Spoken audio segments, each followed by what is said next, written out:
and Kurt Bardella, NewsNation contributor and veteran political strategist. Great to have you both. Carly, I'd like to start with you. You know, some on the right are making this argument, hey, this is the time Republicans have leverage. They can get some assurances here.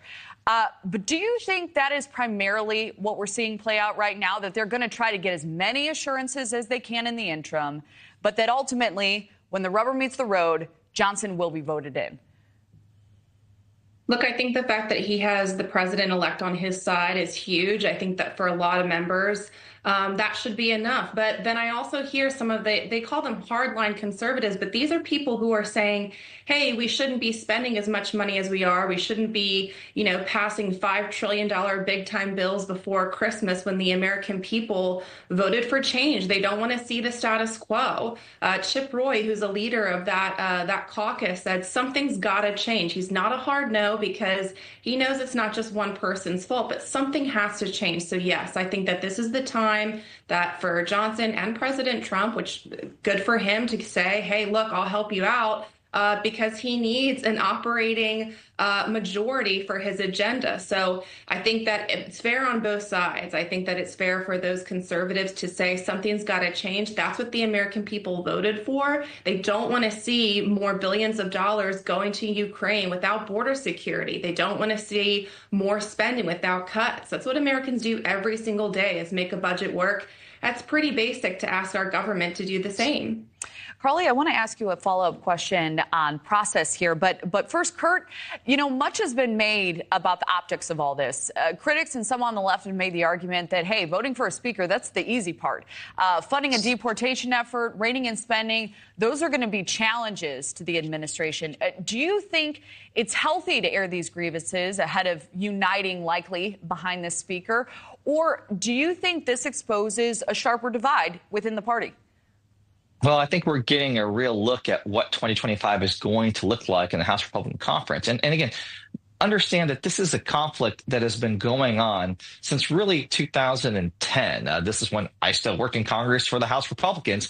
And we saw how the then Tea Party, which is the modern day, the pre-version of MAGA, really, held then Speaker John Boehner hostage year after year and ultimately ousted him.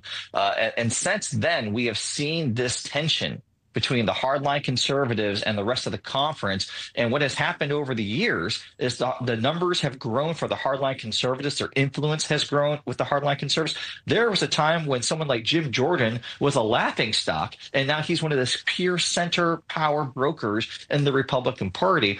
And now that the margins are so narrow with their majority, they can only afford to lose one or two guys before they have to negotiate. And that puts Democrats in a really interesting position, because ultimately, if one member of the Republican Conference can hold a speaker hostage, can hold a body of legislation hostage, that means they have to negotiate with the Democrats to get the votes to clear something, which will then make something that's maybe more to the right, bring it more to the middle, which is actually against the interests of these so-called hardline conservatives. So I don't know what the Thomas Masseys and the Chip Roys of the world are really angling for. They have to realize you only have a narrow majority. There's only so much you can do by force, by sheer willpower, unless you start tapping into Democrat votes, which then dilutes the very legislation you want. So I don't know what their end game is, but I'll tell you this. If the very first impression that the new House majority under Republican rule makes is speaker chaos again, that is a terrible first impression to make for the American people. All right, well, let me ask Carly what they may be angling for, because,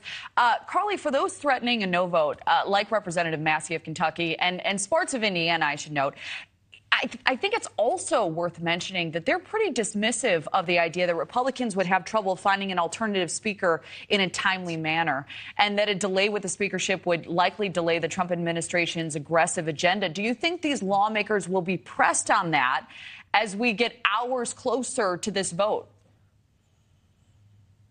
Well, I know that Thomas Massey has said, I think he shared a Wall Street Journal article saying he's not going to vote for Mike Johnson. That's Thomas Massey. He's one person. That there are other conservatives within the caucus who haven't made up their minds, obviously. That's why I think Trump and Mike Johnson are going to go out and do the best they can to try and whip those votes.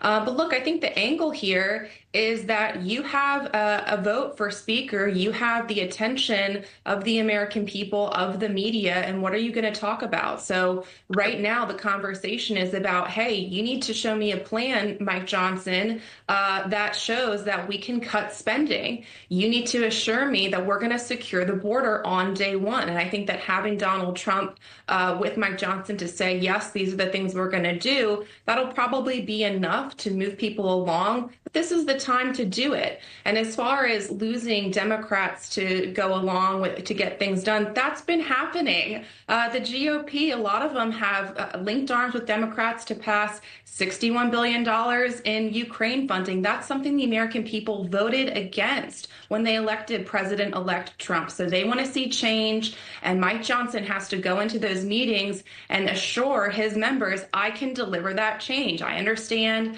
what happened before Christmas, that, and the other thing, but I can assure you that we're going to deliver on X, Y, and Z. And I think that that's a principled stand to take, and they're right to take it.